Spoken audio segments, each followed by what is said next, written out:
नमस्कार दोस्तों, आज मैं आपको भारत के परमाणु ऊर्जा क्षेत्र में अहम किरदार निभाने वाले, भारत के मिसाइल मैन कहे जाने वाले और भारत के 11वें राष्ट्रपति डॉक्टर APJ अब्दुल कलाम की जीवन शैली के बारे में कुछ बताने वाली हूँ। तो हमारे चैनल में बने रहिएगा, लाइक एंड सब्सक्राइब शेयर करते रहिएगा।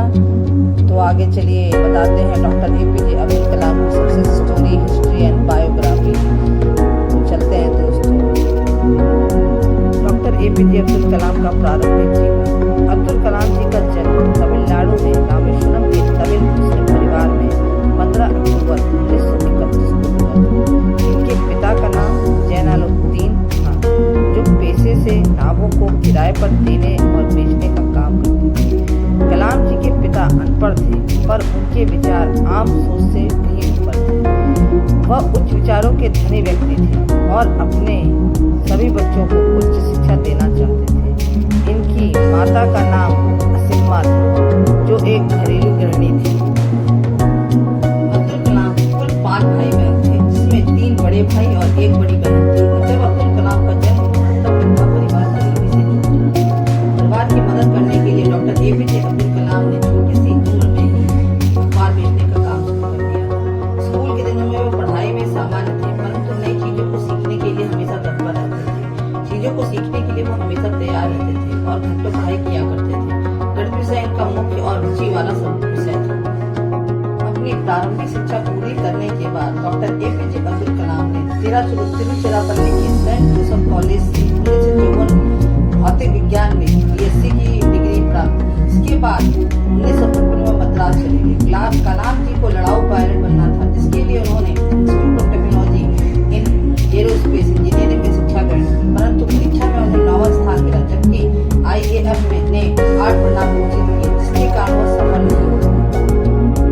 स्नातक की पढ़ाई पूरी करने के बाद डॉक्टर APJ अब्दुल कलाम एक प्रोजेक्ट पर काम करने लगे और प्रोजेक्ट इंचार्ज ने रॉकेट के मॉडल मात्र 3 दिन में पूरा करने का समय दिया और साथ में यह भी कहा था कि अगर यह मॉडल ना बन पाया तो उनकी स्कॉलरशिप रद्द हो जाएगी। फिर क्या था?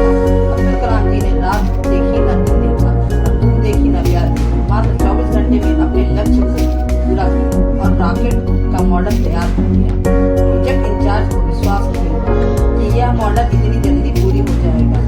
उस मॉडल को देखकर प्रोजेक्ट इंचार्ज भी आश्चर्यचकित हो गए थे। इस प्रकार डॉक्टर APJ अब्दुल कलाम ने अपने जीवन को कई चुनौतियों का बढ़कर सामना किया। अब्दुल कलाम जी का करियर। स्नातक की पढ़ाई पूरी करने के बाद कलाम जी रक्षा अनुसंधान और विकास संगठन में एक वैज्ञानिक के रूप में शामिल हुए। उन्होंने प्रसिद्ध वैज्ञानिक विक्रम साराभाई के साथ भी काम किया। 1969 में डॉक्टर APJ अब्दुल कलाम इसरो आ गए और वहां पर इन्होंने परियोजना निदेशक के पद पर काम किया। इसी पद पर काम करते समय भारत का प्रथम उपग्रह रोहिणी पृथ्वी की कक्षा में वर्ष 1980 में स्थापित किया गया। इसरो में शामिल होना डॉक्टर APJ अब्दुल कलाम के लिए बहुत ही सौभाग्य की बात थी, क्योंकि इनको ऐसा लगा कि जिस उद्देश्य के लिए वह जी रहे हैं, उनका वह उद्देश्य पूरा होने लगा। वर्ष 1963-64 में अब्दुल कलाम ने अमेरिकी संगठन नासा में भी दौरा किया। भारत के प्रसिद्ध परमाणु वैज्ञानिक राजा रमन्ना ने पहला परमाणु परीक्षण किया, जिसमें कलाम जी को परीक्षण करने के लिए बुलाया गया। 1970-1980 के दशक में डॉक्टर अब्दुल कलाम अपने कार्यों की सफलता के कारण देश के प्रसिद्ध वैज्ञानिक बन गए और ख्याति बढ़ने के कारण उस समय की प्रधानमंत्री इंदिरा गांधी ने अपने कैबिनेट की मंजूरी के बिना ही कुछ गुप्त कार्यों के लिए डॉक्टर APJ अब्दुल कलाम का राष्ट्रपति बनने का सफर। डॉक्टर कलाम अपने कार्यों की सफलता और अपनी उपलब्धियों के कारण राष्ट्रीय जनतांत्रिक गठबंधन NDA की सरकार ने डॉक्टर APJ अब्दुल कलाम को 2002 को राष्ट्रपति पद के लिए उम्मीदवार बनाया।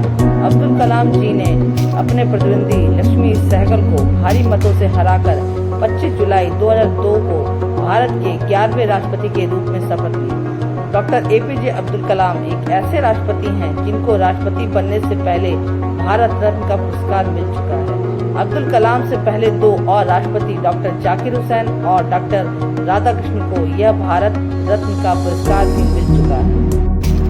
राष्ट्रपति के दायित्व से मुक्त होने के बाद डॉक्टर एपीजे अब्दुल कलाम कई शैक्षणिक संस्थानों में मानद फेलो व एक विजिटर प्रोफेसर बन गए थे। उन्होंने बनारस हिंदू यूनिवर्सिटी में जैसे मानी यूनिवर्सिटी में भी सूचना प्रौद्योगिकी में कार्य किया।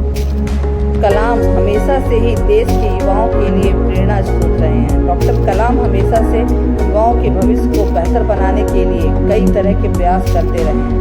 अब्दुल कलाम का उद्देश्य यह था कि वह भारत से भ्रष्टाचार को हटा दें। देश के युवाओं ने उनकी लोकप्रियता को देखकर डॉक्टर अब्दुल कलाम को 2 बार MTV youth icon of the year award से नवाजा। डॉक्टर एपीजे अब्दुल कलाम द्वारा लिखी गई कुछ प्रसिद्ध पुस्तकें।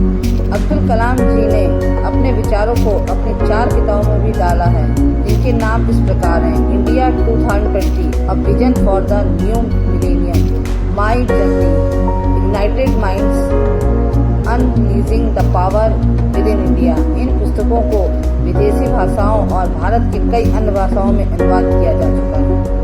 डॉक्टर एपीजे अब्दुल कलाम का निधन 27 जुलाई 2015 को डॉक्टर कलाम 84 साल की उम्र में भारतीय प्रबंधन संस्थान IIM शिलांग में रहने योग्य ग्रह पर अपना विचार व्यक्त कर रहे थे, जब उन्हें कार्डियक अटैक हुआ और वो वहीं बेहोश हो गए। लगभग शाम को 6:30 बजे उन्हें बेथानी अस्पताल में ICU में ले जाया गया, जहां 2 घंटे के बाद उनकी मृत्यु हो गई। 30 जुलाई 2015 को उनके पैतृक गांव रामेश्वरम के पास उनका अंतिम संस्कार हुआ। उनके अंतिम अनुष्ठान के समय कम से कम 3,50,000 लोग शामिल थे, जिसमें भारत के प्रधानमंत्री श्री नरेंद्र मोदी, तमिलनाडु के राज्यपाल, कर्नाटक, केरल और आंध्र प्रदेश के मुख्यमंत्री आदि शामिल। अगर व्यक्तिगत जीवन के बारे में कहा जाए तो डॉक्टर कलाम पूरी तरह अनुशासन का पालन करने वाले थे। कलाम श्रीमद् भगवद गीता और कुरान दोनों का अध्ययन करते थे। भारत को विकासशील देश से विकसित देश बनाने का उनका बहुत बड़ा सपना था। बच्चों और युवाओं के कलाम जी हमेशा से ही प्रेरणा स्रोत रहेंगे। इस प्रकार आज हमने डॉक्टर एपीजे अब्दुल कलाम के आत्मजीवन के बारे में बताया। आशा करते हैं आपको डॉक्टर अब्दुल कलाम बायोग्राफी पसंद आई होगी और आप उसको अपने दोस्तों से शेयर करेंगे। इसी तरह से और महापुरुषों के बारे में जानने के लिए, उनकी जीवन शैली के बारे में जानने के लिए हमारे चैनल में बने रहिए। लाइक एंड सब्सक्राइब शेयर करते रहिए।